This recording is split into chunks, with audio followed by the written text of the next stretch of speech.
Greetings, Tezos Nation. Welcome to another edition of TezTalks Live. I'm Stu from the Tezos Commons. Joining me today is Ryan Wrocklage, aka Jestem Zero, blockchain artist, collector, and creative problem solver. Ryan is the creator of several interesting Tezos art-focused tools and creative solutions, and has dedicated some serious energy to pushing the boundaries of how the Tezos art ecosystem runs. He's joining us today to talk about what he's been working on and what the future holds for Tezos-powered art. Hi, Ryan. Where are you right now, and how's the weather?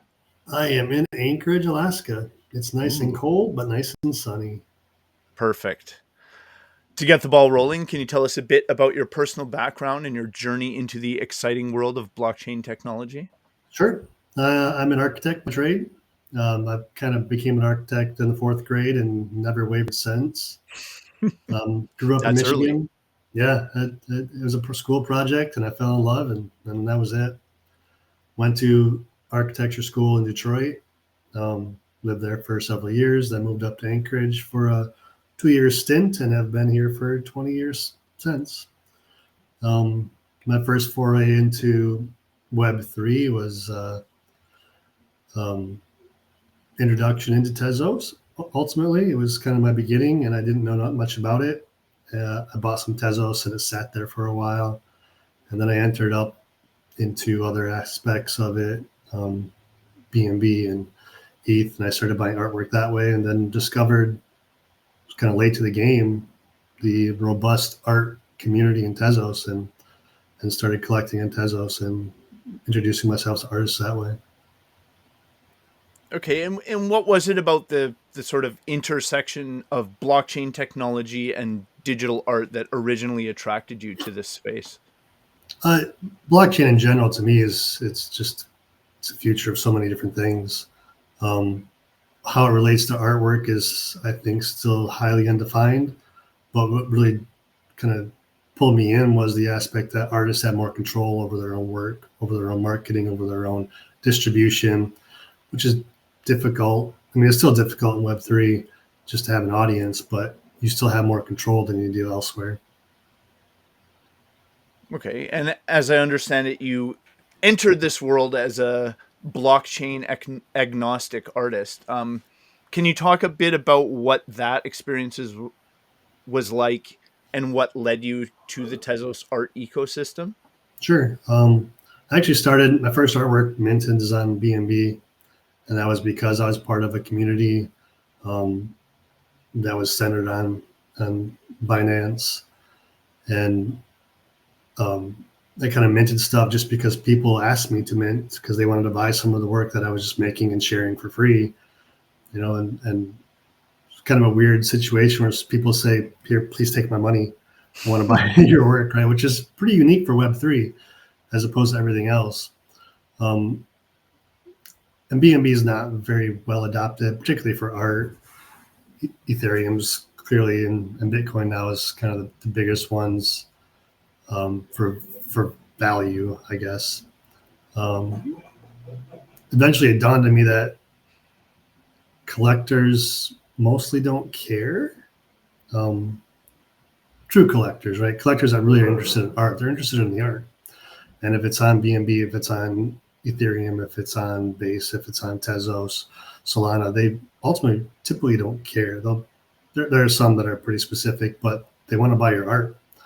And I think that's kind of more powerful than what the particular blockchain. And blockchains have their pros and cons, even for artwork. But big picture, if I'm able to sell something to somebody and they want it on Solana, why should I stand in the way unless I have a very good reason? And typically, there's not a good reason. Okay.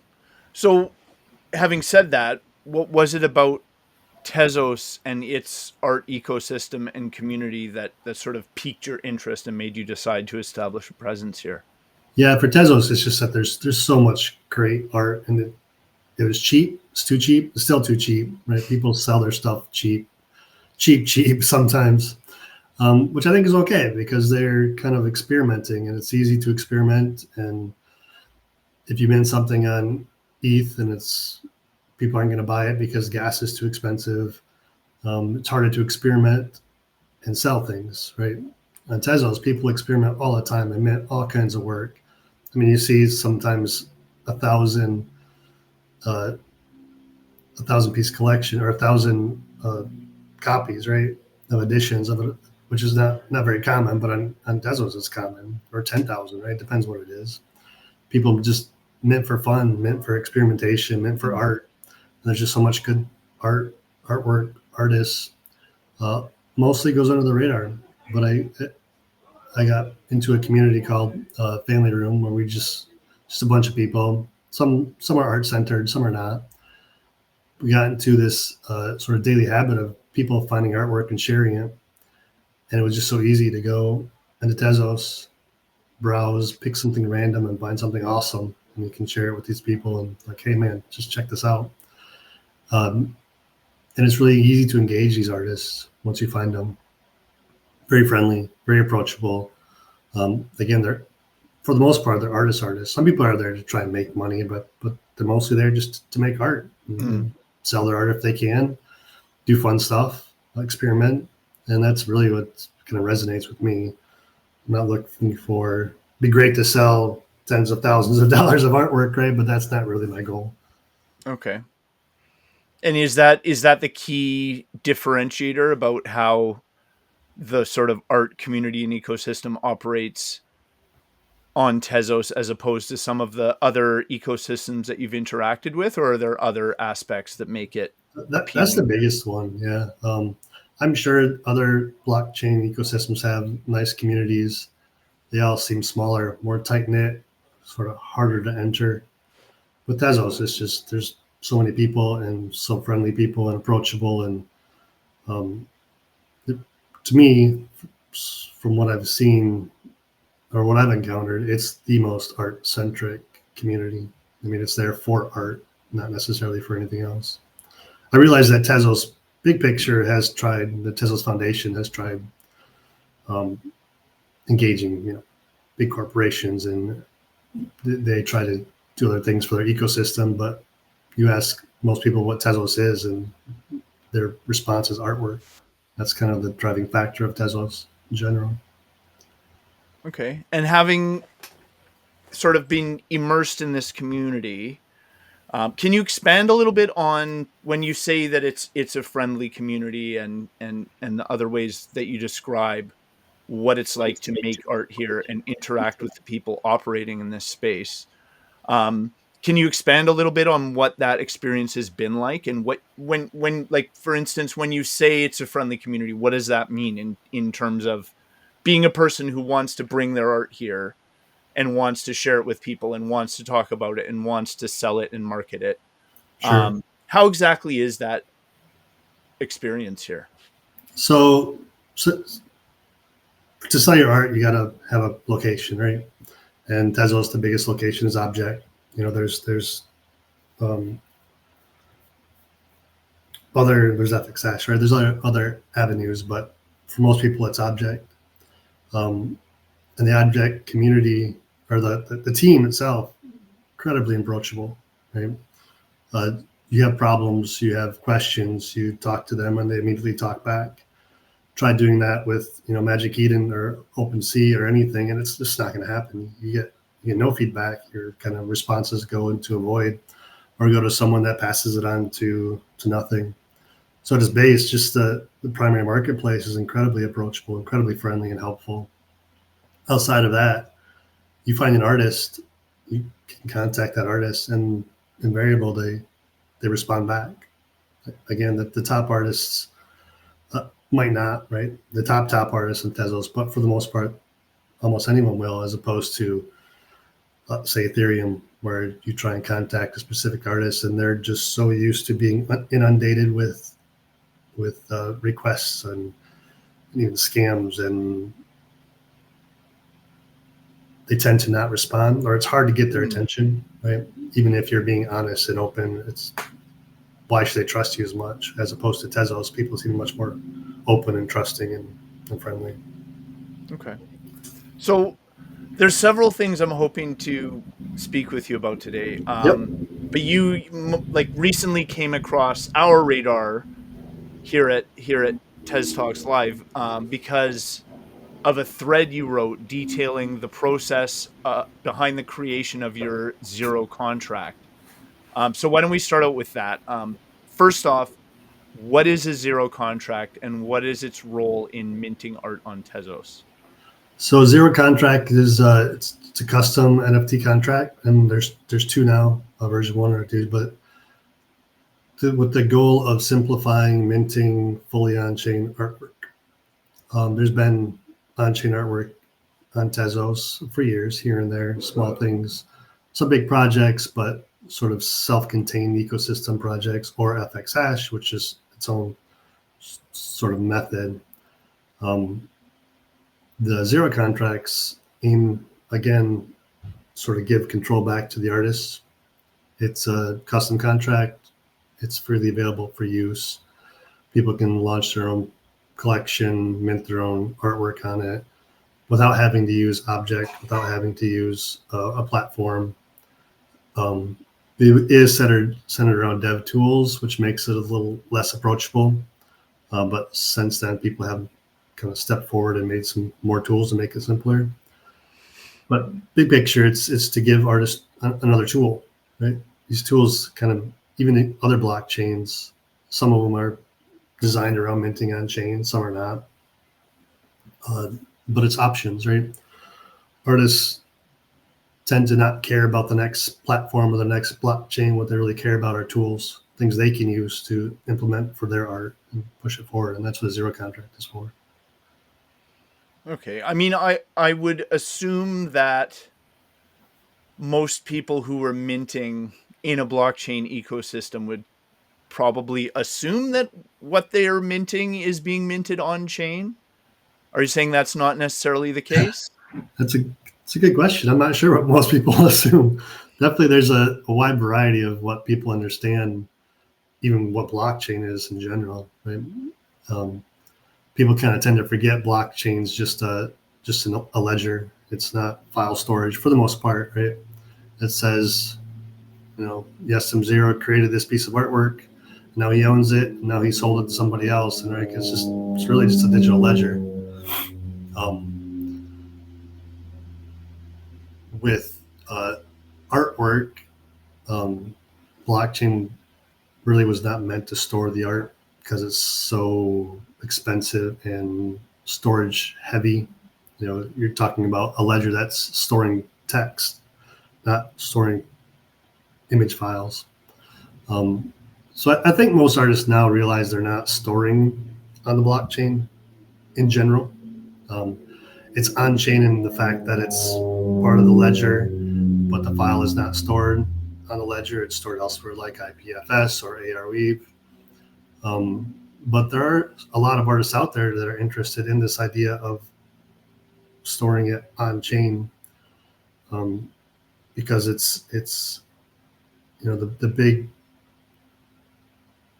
a big aspect of blockchain is the fact that it's supposed to be immutable.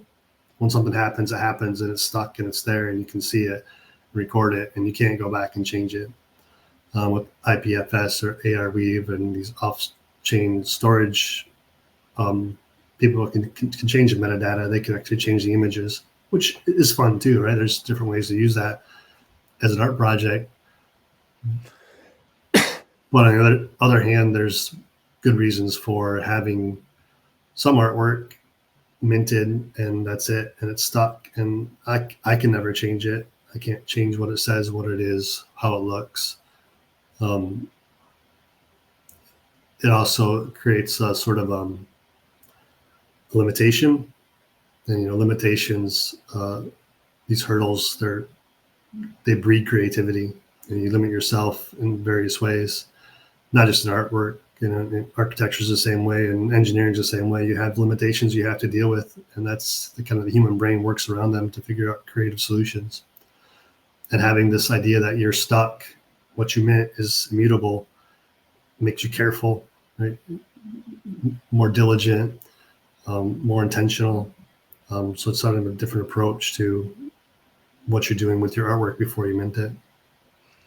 Can you maybe explain that distinction between storing your artworks somewhere like using something like IPFS as opposed to, as you say, storing it directly on chain? Sure. Um, IPFS, I like IPFS. It's a great protocol. Someone described it to me kind of as a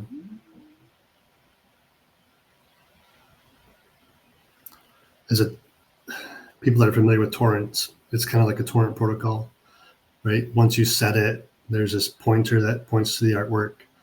And as long as that pointer exists, the artwork's available. Like it's distributed. That's what's kind of great about it. It's not a single storage, say like Amazon, right? It's just a single server that stores it. This is distributed, which is great for storing artwork. And the same token, IPFS has a built-in sort of garbage collection. So if I'm create a piece of artwork and I'm into it and I store it in IPFS and I'm like, man, I hate this and I want to get rid of it, I unpin it and eventually it goes away. In the same token, because those things are stored elsewhere, I can modify them. So if I create a piece of artwork, I don't like it, but I've sold it, I can actually go in and change it, whether or not the person that owns it has any say. Interesting. It's an agreement, right? It's what am I allowed to do, or what should I do when someone else owns something that I created, which is a unique situation, I think, for Web3 too, or for just digital art. Usually you buy something, you own it, you're holding it, no one else can change it. But here we have a situation where people can change things you own, as opposed to fully on chain. It leverages blockchain immutability. It's back to I create it, I put it out there, I publish it, and it's not changing. It is what it is. You buy it, you know it's not going to change. You know I have no control over changing it. And it's yours. And that's really the biggest distinction is knowing, having this knowledge of I own it, it's not going to change, versus I own it, but I know the artist still has control over the metadata, still has control over the image. Okay. So because of that, you sort of set yourself to the task of figuring out how to store artwork directly on chain in the Tezos ecosystem. And as you were experimenting with that process and figuring out how to do it, you made the decision to document that journey. And I'm curious, why did you feel like it was important to document the development of the Zero contract and share what you were learning with the Tezos community? Ultimately, because it was so difficult. And I encountered several artists. I started off asking artists who I thought would know how to do it for help, and they're invariably said, I have no clue. Or I tried and I gave up. And it took me months to figure it out. Once it was all done, it seems like it was way easier than it should have been, right? Because it's done, right? And it's all ducks are in a row now. But because it was so difficult and so many people have been interested in the past, I thought it was worth kind of fully documenting the process from start to finish, just so people understand how to get there. Okay. It's out there now, it's available, so people don't really necessarily have to recreate it. But there's always improvements, right? And there's always other people that could come along and say, I want to start from this and build something more. So it gives them the good information of how I got where I got to. Okay. And from what I've seen, it looks like what you've ended up with through that process is a sort of mini marketplace called Zero Viewer for works minted with the Zero contract. Does it function like a regular marketplace, or is it strictly for viewing purposes? Right now, it's just for viewing. It could easily be extended into be its own marketplace. And again, this is like everything I kind of do on the development side is about tools for artists. It's not about making money for myself, or it's not about leveraging control. or even taking control away. So it's not like I'm trying to create something to take market share away from object, or that's not the goal. The goal is to create a tool for artists. And so the Zero Viewer is built. It's really simple. It's all HTML and JavaScript. So it's all client-side scripting. And it was built sort of with this concept of, well, we're minting on chain now. Why are we not viewing on chain? So a place like object.com, they scrape the blockchain and then they index it. So everything that's minted goes into their own database. They sort of make a copy, make a mirror of it. Even the images, they'll copy the images, put it into their database because it's so gigantic and so much stuff for them to have to search through and display that it would be impossible to do reading the blockchain directly. It would just be way too slow and cumbersome and intensive. It wouldn't make any sense. But I created artwork on chain. What if I just want to view the direct information on chain as opposed to going through something that's been cached? And that's kind of just wanted to see if it was possible. Turns out it's not only possible, it was pretty easy. And it's all, like I said, client-side scripting. So there's no API key that I need to have. It's just a website that runs. And when I run it personally, like I have it up on my website for people to use, but when I run it personally, I actually just run it from a desktop. I have a folder with the files and I just run it from there. And that's kind of the idea, is that anyone that wants to use it can just save the files. They can run it locally. They don't need a website to use it. They can modify it as needed because it's just another tool. And it would be very easy to sort of extend it into its own marketplace. So if an artist wants to use it and say, I want to sell my own work on my website, and they can start with the Zero Viewer concept, the framework, and build it out as a marketplace. Was it your original intention? Like, did you set out planning to have the Zero Viewer as part of this, or did that arise sort of out of necessity as you were going along? Not necessarily necessity, but just a thought process. So from the beginning, I worked with Object sort of to get past some hurdles, the Object team, and they're great. I actually at some point got incredibly frustrated with Tezos, with the programming language, with Object, because everything seemed right, but it wasn't working and the artwork wasn't showing up. And I kind of got to this point where I'm like, is Tezos really artist friendly if none of this is working? Turns out it was just a simple solution. I contacted Object, and there was sort of a certain settings or way they were organizing their data that blocked the artwork from showing up on Object. But it was no problem. They fixed it, they changed it, and artwork started showing up. That kind of started my thought process, and I was talking back and forth with their team that, why do we rely on just the marketplaces or just the wallet software to view artwork? You don't have to. The blockchain is there, the data is there. You just have to be able to read it.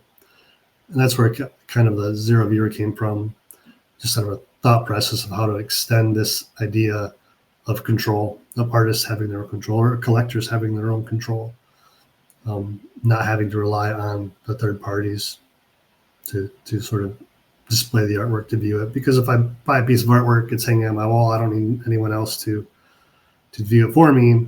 So on the blockchain, was there a way to do something similar? And that's kind of how it grew. Okay. And since you've started on this journey and documented it and been identifying these problems and troubleshooting them as they arise, what's the response been like from other artists and builders in the Tezos space, aside from someone like Object who found a way to display your work? It's been great. Right now, I think there's been 14, including myself, there's been 14 different artists that have used the Zero contract, and there's loads of others that are interested. We'll see, I think, in the next year, pretty large expansion of artists using it. It's still kind of nascent technology here for Tezos. Encounter artists all the time that still haven't seen it and didn't realize you can do the on-chain artwork with Tezos. So it'll grow. And the artists that have used it loved it. There's again, comes back to the idea of limitations. Because of the way that the contract is built and the way that the Tezos ecosystem works, there's a file size limitation. It's around 20 to 20 kilobyte image size that you're stuck with. So some artists just right off the bat won't be interested because they have high definition artwork or photography that there's no way to get to that small file size. But compressionism is very big in digital art and Web3 and reducing file size, and not just pixelated art, but vector art, animations. And a lot of artists have embraced this idea of compressionism and how to create something interesting. And so those limitations kind of aids them in pushing forward. We have photographers that have examined how to use zero contract to mint photography, right? Which is great. It's just a whole different way of looking at what you're presenting for your artwork. It's not a gigantic resolution 20 megapixel image. It's pulling it back to its essence, right? What I really want to display. So the response has been great. There's an artist and a developer, James 2 Blues is his account.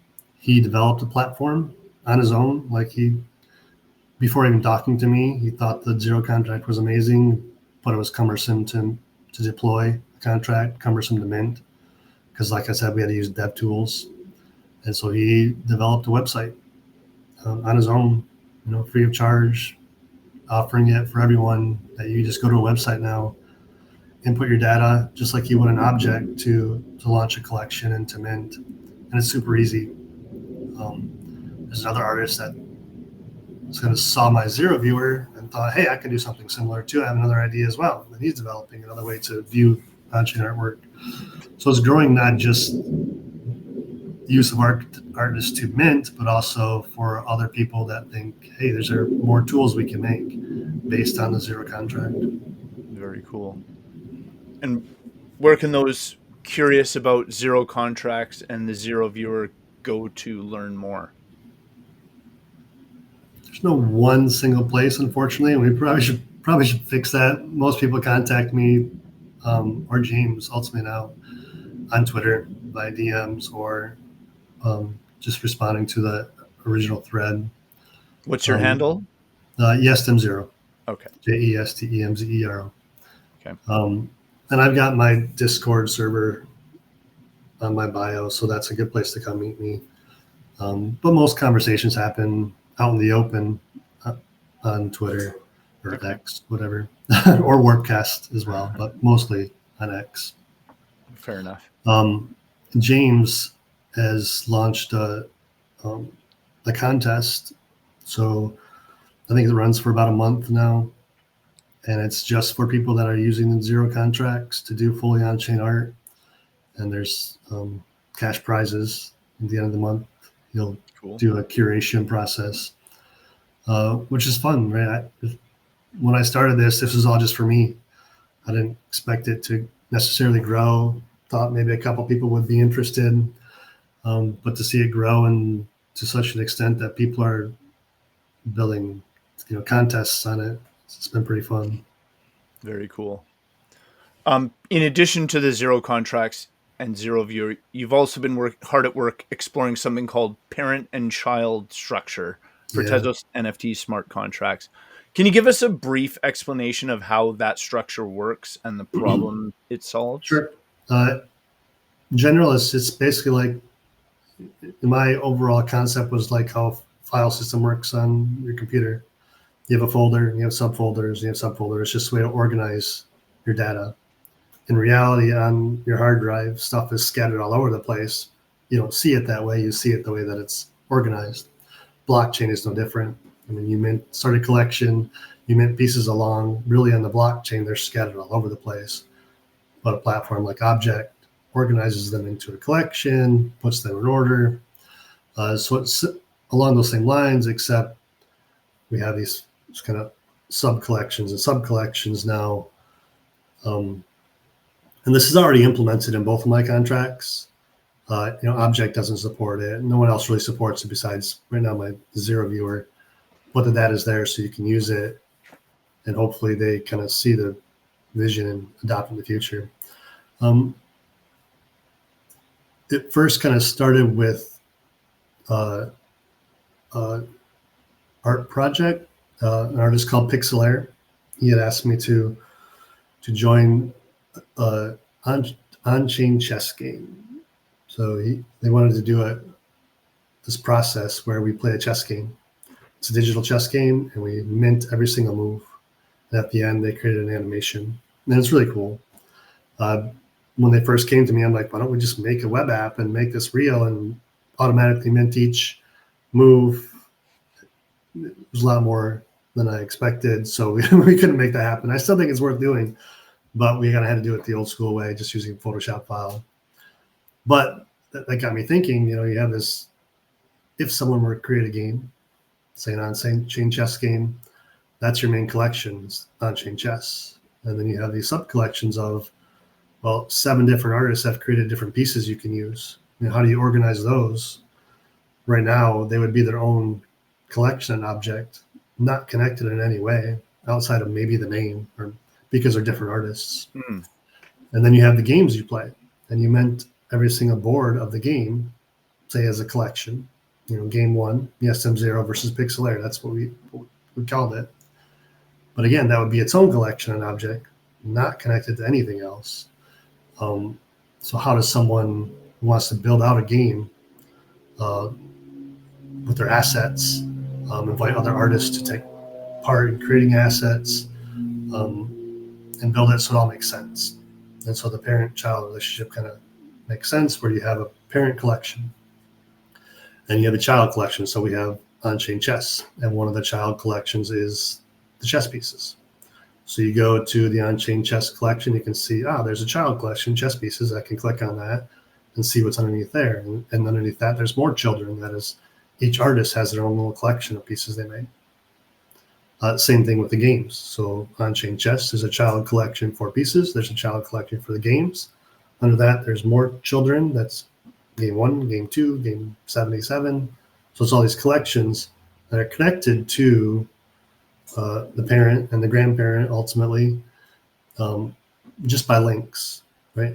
Because it's blockchain, so it's not really connected, but there's sort of pointers in how to keep things organized. So when people can visually, whether it's wallet software or a marketplace or a Zero viewer, they can visually be given that information, how these things are connected. Go ahead. No, I was saying my Zero viewer, I have it set up right now where I have a token I created, that like a commemorative token for all the artists that so far that have used the Zero contracts, and I've been giving them out. And so I kind of, as a test to see how this display works on the Zero viewer, I set it up so that token says it's got 14 children. And you click on it and you see the token, and then you see all the children contracts that are with it. That's pretty minimal way to do that, because there's no real organization here outside of the fact that I wanted to create a way to show or to keep a record of all the contracts using the Zero contract and all the artists. I was going to say, it certainly does open a lot of possibilities to think about. Once you start thinking about it in those terms, it's endless. Yeah, absolutely. Yeah. On Tezos particularly, there's a lot of like organizations, right, that say, we're launching this collection. We've invited these 20 artists. They end up minting, and they end up minting under that collection. And so it's not really tied to them as an artist anymore. But this is a way to say, okay, these 20 artists have their collections, but the parent is whatever it is. Tezos art, modern Tezos art is, has all these children collections now that have been invited to be under their umbrella. And it doesn't have to be on their contract, right? It can be the artist's contract, and the artist has control over their artwork again, but connected to an umbrella, just visually, right? Conceptually, how it's organized. Interesting. This is all great stuff so far, and I'm excited to learn more. But before we dive into the nitty-gritty, are you ready for the world-famous TezTalks Lightning? Let's do it. Great. Then it is lightning round time. Remember, There are no wrong answers. This is just for fun so our viewers can get to know you a little bit better. Are you ready? Absolutely. Are you a night owl or an early riser? Oh, night owl. I can't do mornings. Exercise or naps? Naps, daily, Movies or video games? movies. What's your favorite country to visit for a vacation? Oh, it would be Japan. I've never been, but I think it's Japan. Great place you should go. If you were elected king of the world, what's the first thing you would do? Probably have a big party. Awesome. Name one thing you will never do again. Oh boy. I don't think there's anything I would never do again. Fair enough. What's the secret to happiness? Being comfortable with yourself. Lovely. Do you have any pets? I have a cat. What's the cat's name? Kit Kat. Nice. Yeah. And finally, what is your favorite thing to do on a rainy day? Sit inside and eat some food, probably. Perfect. I'm Excellent big into answers. food. This concludes the TezTalks lightning round. Let's get back into it. Now that we've talked about the things you've been working on here in the Tezos ecosystem, I'm hoping we can zoom out a little bit, talk about the present and future of NFTs and blockchain-powered art more broadly. Mhm. First off, I understand that while you were an artist for some time before you began your journey into the blockchain space, you'd never previously sold any of your work. What was it about this space and the opportunities it offered that made marketing and selling your work in this way appealing? Again, it all comes back down to control. Whether I'm successful or not in selling something, I at least have control over it. I don't have to try and suck up to a distributor or an art gallery or anything. I have control of how I want to try and distribute it and mint my artwork and market it to people. That's probably the biggest draw. Okay. And having jumped in with both feet and explored this space extensively, what's the current state of blockchain art in 2024 as you see it? It's still finding itself for sure. I've always kind of, when I step back and look at it, view the Web3 art industry kind of like the early days of Etsy, right? People creating stuff for themselves, a lot of times on the side, sometimes as their business, trying to sell it, learning how to go about to do that the best way. I think it'll get there and be wildly successful. I think as more people get a footing and how to move forward, we'll see a lot more successful art. And successful means a lot of different things, right, to different people. For some people, it's selling gigantic pieces of artwork for lots of sums of money to museums and high collectors. For other people, it's selling their stuff on the side because it's fun and they just want to make fun stuff and sell it. Very similar to how Etsy's built. It's from top down. It's $1 million entities to people just selling a mug they made, right? And in the endeavor for the blockchain art space to find its feet, as you say it, what do you think is the biggest problem facing this community, and how can it be overcome? How it can be overcome, no one knows. The biggest hurdle is the distribution. Is everything is centered on X, for better, not for better, for worse. Ultimately, like that is the only way people kind of try and find a marketplace, try and find people is on X, and that needs to change. Don't know how, right? I've always expected to see someone like Behance or DeviantArt kind of step up and say, hey, this makes sense for these artists that we're helping out, and kind of take that step forward to change how eyes get found, right? But that's the problem, is how do you get eyes on what you're doing? For the zero contact, I kind of got lucky ultimately because I knew other people that were interested. And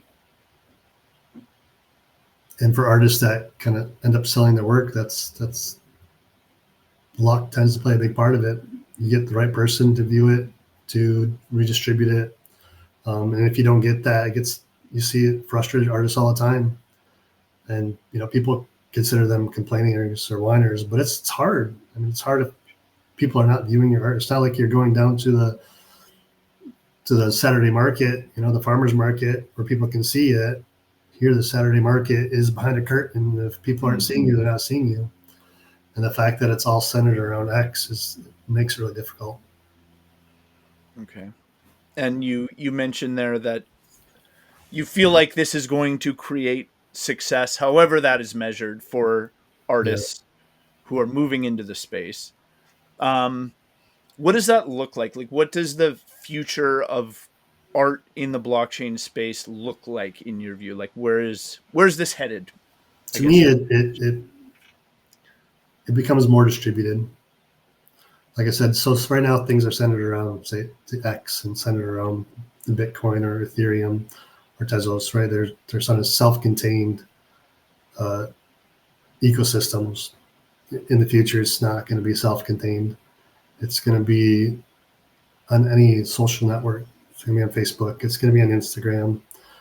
Even though they tried it and it failed, it'll come back. And the idea that artists are just sharing what they create, selling what they create. And, I'm a big proponent of blockchain agnostic approach, where the blockchain is, the technology behind the art. It's not the forefront. So we're not saying, I'm going to go buy some Ethereum artwork, I'm going to go buy some Tezos artwork. I'm going to go buy some artwork. And whatever way that the artist published that artwork will be subservient to the artwork itself. Artists will be able to just make and publish and sell art. I do think we're a long ways off from that, but I do think that's where we're headed. Well, I guess in that world, the work would gravitate toward the change that could provide the best experience, the best functionality, Sure, the lowest fees, that kind of thing. Yeah, I mean, the artists will definitely still control where they want to mint, right? So it kind of brings us back to the beginning. Tezos is just so easy and approachable as a blockchain. Those things won't change, right? Ethereum's not going to become cheap. It's not going to become easier to experiment and do artwork on as it is with Tezos, right? So while the collector might not know what blockchain it's on, I think the blockchain technology itself is still going to grow and develop, and it's still there, right? It's no different than an operating system or programming languages.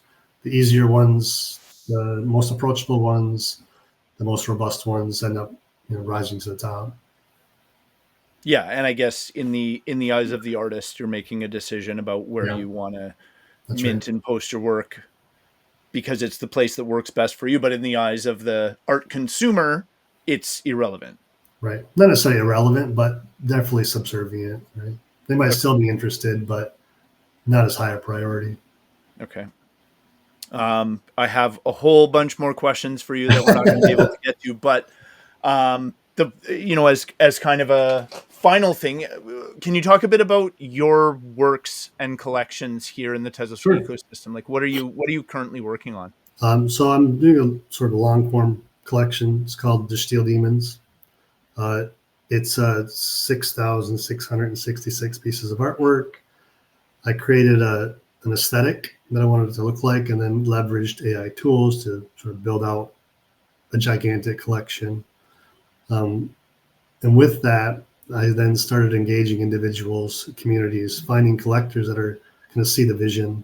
And sort of in order to buy a piece of artwork, in order to mint it, you have to go through a curation process. So it's a community curated collection ultimately of people that sort of see the vision, have a common thread, and we'll eventually curate this down to 666. But it will take time, because I'm not trying to mint this out, right? I'm trying to do a project where we engage a reality of what people see in art. So that's going on, and that's across blockchain. That's kind of brought me into Tezos for that. It's minted on 6 different blockchains at the moment. Kind of going back to my agnostic mentality. So that's ongoing, and we'll continually keep moving that forward, finding new collectors.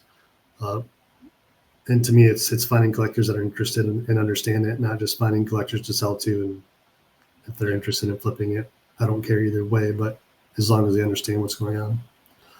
I also create daily artworks. This is sort of just been doing it all year, and it's just sort of for myself to run through ideas and force myself to create something every day. And I've got a long collection now of that is here in December will be minted on multiple blockchains. The aesthetic and the collection is cohesive, but deal with different topics. I'm sort of focusing myself on how to pick topics for different blockchains and different communities. A way of exploration of society.